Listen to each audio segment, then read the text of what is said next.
को आत्मनिर्भर कैसे बनाया जाए, हिमाचल प्रदेश की जो आमदनी है उसके रिसोर्सेज को कैसे मोबिलाइज किया जाए, उसके लिए जो है आज कैबिनेट में अहम फैसले लिए गए हैं।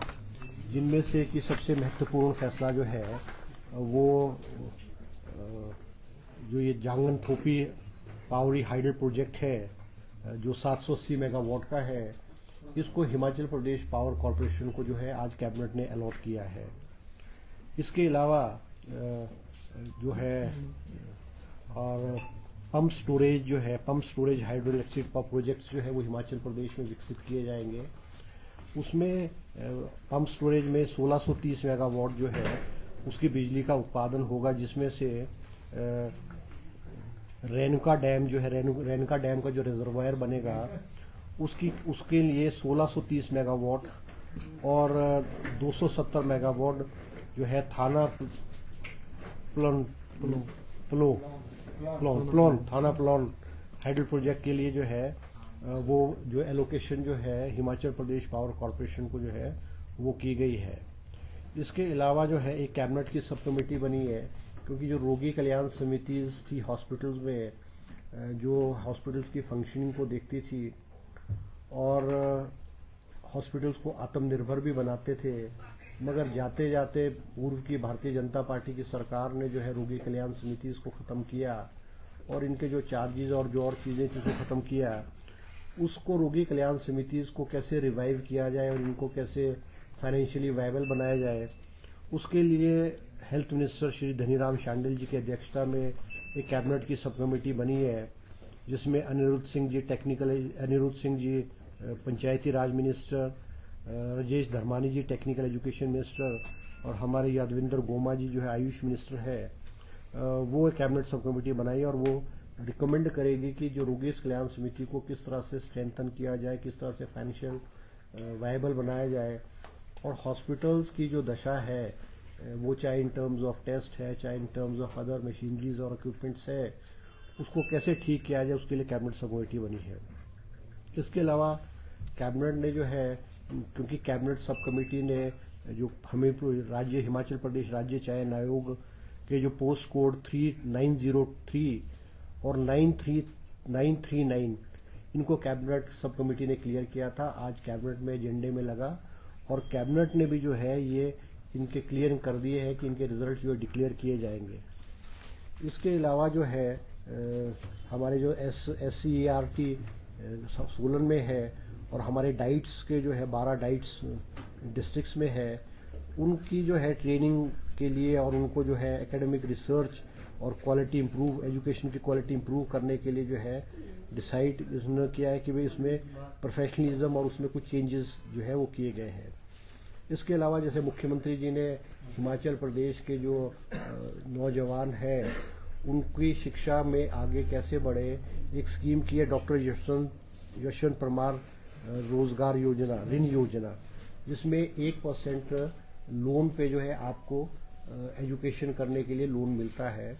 उसमें जो है विद इन इंडिया तो कोई भी स्टूडेंट अवेल कर सकता था, चाहे वो मेडिकल कॉलेज में मेडिकल करे या इंजीनियरिंग करे या MBA करे या कोई भी प्रोफेशनल कोर्सेज करे, मगर विदेशों में शिक्षा ग्रहण करने का इस योजना में प्रावधान नहीं था, उसको भी जो है आज कैबिनेट जो है ऐड कर दिया गया है। इसके अलावा कैबिनेट ने जो है एक स्वीकृति प्रदान की है 50 bedded critical care block at Dehra Kangra जिले में और सिविल हॉस्पिटल पौंटा साहब में जो है, इसमें जो है जिसमें मॉडर्नाइज फैसिलिटीज़ डेवलप की जाएंगी। It will be equipped with modern facilities, testing facilities और इक्विपमेंट्स किए जाएंगे।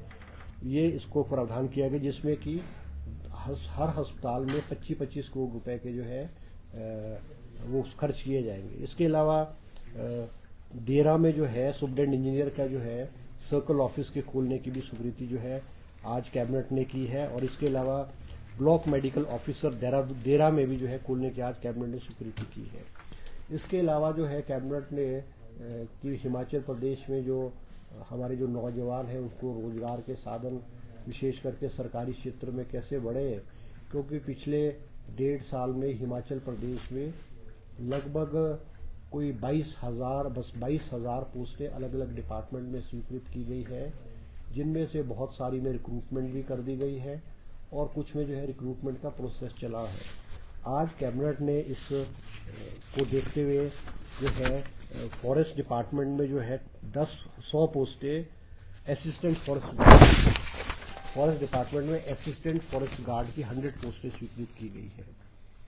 इसके अलावा जो है हमारे प्रिंटिंग एंड स्टेशनरी डिपार्टमेंट है वो भी उसमें बहुत सारी वैकेंसीज पड़ी हुई थी और उसको भी खाली बहुत पोस्टें पड़ी थी। उसको स्ट्रेंथन करने के लिए अलग अलग श्रेणियों की 33 पोस्टें जो है वो आज कैबिनेट ने जो है स्वीकृत की गई है।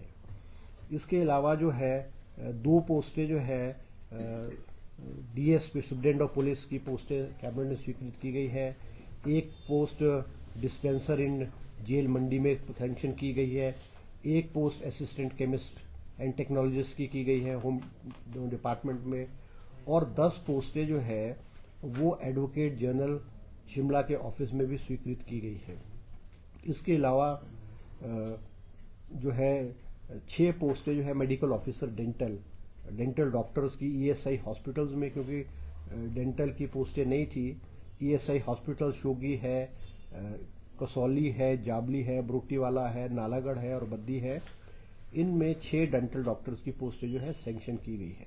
इसके अलावा कैबिनेट ने 6 मोबाइल फोरेंसिक वैन्स जो है वो इलेक्ट्रिकल ई व्हीकल्स जो है सैंक्शन की है डिपार्टमेंट ऑफ फोरेंसिक सर्विसेज, ताकि उनकी जो क्रेडिबल जो मूवमेंट है वो फास्ट हो सके। ये सीसू वाला तो पुलिस स्टेशन का तो बोल दिया ना, सीसू में भी जो है पुलिस स्टेशन खोलने की स्वीकृति प्रदान की गई है। और एक ये जो फॉरेस्ट रेस्ट हाउस है गढ़कुफर ठियोग चुनाव क्षेत्र में, ये भी आज कैबिनेट ने यहाँ पे फॉरेस्ट रेस्ट हाउस बनाने की जो है अनुमति प्रदान की गई है।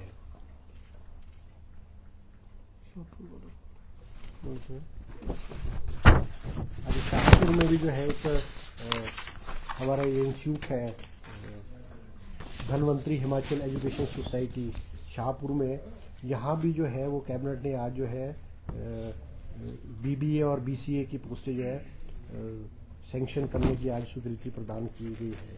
इसके अलावा जो है एक amendment town and country planning में भी किया गया है, जिसमें जो कुछ इंडस्ट्रियल एरियाज है, इंडस्ट्रियल प्लॉट्स हैं, उनको जो है ज़्यादा एरिया, जो वर्किंग एरिया ज़्यादा मिले, उसके तहत भी जो है आज कैबिनेट ने जो है स्वीकृति प्रदान की है। क्योंकि इस स्कीम में जो गवर्नमेंट ऑफ इंडिया से हमको जो है लगभग 400 करोड़ रुपए की स्वीकृति जो है आएगी। तो ये कुछ जो है आज कैबिनेट में जो है फैसले किए गए।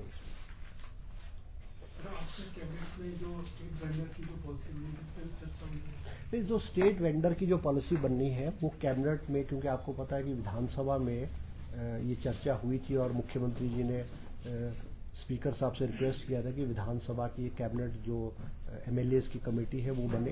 तो मुझे आज मुख्यमंत्री जी ने अवगत कराया है कि जो विधानसभा के सचिव सेक्रेटरी है स्पीकर साहब है, उन्होंने मुख्यमंत्री जी से डिस्कशन किया है।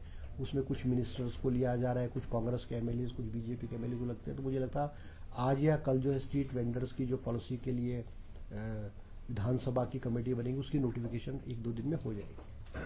और सर मंत्रिमंडलीय उप समिति का गठन रोजगार सृजन के लिए किया गया था, क्या उसकी सिफारिशें ही अभी तक क्लियर नहीं हो पा रहा है, क्योंकि धरना प्रदर्शन युवा भी कर रहे थे। ये देखो, जो कैबिनेट सब कमेटी की मीटिंग कमिटीज़ है वो समय समय पर अपनी इंटर्म रिपोर्ट्स है, फाइनल रिपोर्ट्स है, वो समय समय पर विधानसभा को देते हैं। क्योंकि जो रोज़गार के साधन के लिए तो हर कैबिनेट मीटिंग में जो है वो पोस्टें क्रिएट की जाती है। और आज कैबिनेट ने वो भी चर्चा की है कि जो कंपैशनेट ग्राउंड्स वाले केसेस है उसकी रिपोर्ट नेक्स्ट कैबिनेट मीटिंग में आ जाएगी। अभी मेरी अध्यक्षता में कैबिनेट सब कमेटी की मीटिंग हुई, गोमा जी उसमें मेंबर थे। अभी हमारे जो है होम स्टेज के लिए भी कैबिनेट सब कमेटी फॉर्म की थी, तो कैबिनेट सब कमेटी ने भी जो है अपनी रिपोर्ट, फाइनल रिपोर्ट जो है कुछ दिन कैबिनेट में जो है वो उसकी जो मॉडलिटीज़ है उसमें क्या चेंजेस होंगे तो वो कैबिनेट में डिस्कशन के लिए आएगा। तो कैबिनेट सब कमेटी समय समय पर, क्योंकि बहुत सारे इश्यूज़ में कैबिनेट सब कमेटीज़ बनी हुई है, वो समय समय पर अपनी रिकमेंडेशन जो है कैबिनेट को देती है और उसमें विस्तृत रूप से चर्चा होकर के उसमें फैसले होते रहते हैं। ये 3 बड़े पावर प्रोजेक्ट हैं जंगी थोपन बड़े लंबे समय से जो है ये लंबित है। अब तो इसकी लागत भी बहुत बढ़ गई है। क्यों ये फैसला कैबिनेट ने लिया कि आप राज्य सरकार का PSU ही इसको बनाएगा? देखो, जो ये कुछ तो ऐसे प्रोजेक्ट्स हैं इनमें से जो बहुत लंबे अरसे से लिटिगेशन में और कोर्ट्स में चले हुए थे। और एक और बात मैं आपको कहना चाहूँगा कि पूर्व की भारतीय जनता पार्टी सरकार ने जो पावर पॉलिसीज़ बनाई है वो थ्रो अवे प्राइसेस पे उन्होंने पावर प्रोजेक्ट्स को प्राइवेट कंपनीज को दिया है। अब आप मुझे बताओ कि आप पावर प्रोजेक्ट, कोई भी एक पावर प्रोजेक्ट को आप 12 साल के लिए आप फ्री दे रहे हो और आप 12 साल तक आप कुछ भी नहीं लोगे। 12 साल बाद फिर आप जो है 18वें साल में आप 12% लोगे, फिर उसके बाद आप 30th ईयर में आप 18% लोगे। तो सरकार ने ये, क्योंकि ये जो पावर पॉलिसी बनाई थी it was not in the interest of the state, सरकार ने पुरानी पावर पॉलिसी को, मुख्यमंत्री जी ने उसको रद्द करके नए सिरे से उन्होंने किया है। और बहुत सारे पावर प्रोजेक्ट्स में, जिसमें ये ऐसे सतलुज जल विद्युत निगम वालों से भी चर्चा चल रही है, उनके भी पावर प्रोजेक्ट्स है, इम्प्लीमेंटेशन एग्रीमेंट किए नहीं है और पावर प्रोजेक्ट शुरू कर दिए गए। तो बहुत सारे इश्यूज ऐसे हैं जिसको नहीं, बिल्कुल क्यों नहीं है। हिमाचल प्रदेश पावर कॉर्पोरेशन सक्षम है, उन्होंने बहुत सारे प्रोजेक्ट इम्प्लीमेंट भी किए हैं और उनको अलॉट किया गया है, क्योंकि हिमाचल प्रदेश के जो इंटरेस्ट है वो हिमाचल प्रदेश पावर कॉर्पोरेशन पूरे प्रोटेक्ट करेगा। आप अगर प्रोजेक्ट बेचने को तो आप प्राइवेट प्रोजेक्ट्स को, प्राइवेट पावर प्रोजेक्ट वालों को दे दोगे, मगर in the interest of the state Himachal Pradesh power corporation को ये प्रोजेक्ट दिए गए हैं। और इनकी कोशिश रहेगी सरकार की और मुख्यमंत्री की कि इनकी इम्प्लीमेंटेशन और इनकी जो DPRs बने और इम्प्लीमेंटेशन हो वो जल्दी से जल्दी हो। इंडस्ट्रीज को जो इलेक्ट्रिसिटी ड्यूटी है उसको लेकर कोई चर्चा हुई? नहीं, आज जो है, देखो आज जो है कैबिनेट के बाद जो है CII के लोग और इंडस्ट्री के लोग मुख्यमंत्री जी से मिले हैं। मैं भी मिला हूँ, मैं मिले और उन्होंने रिक्वेस्ट की है कि वे जो बिजली के रेट है वो कंपैरिजन की मदद से, मुख्यमंत्री जी ने उनको आश्वासन दिया है कि अगर ऐसा होगा तो उसको रिड्यूस किया जाएगा। ठीक है जी, थैंक यू।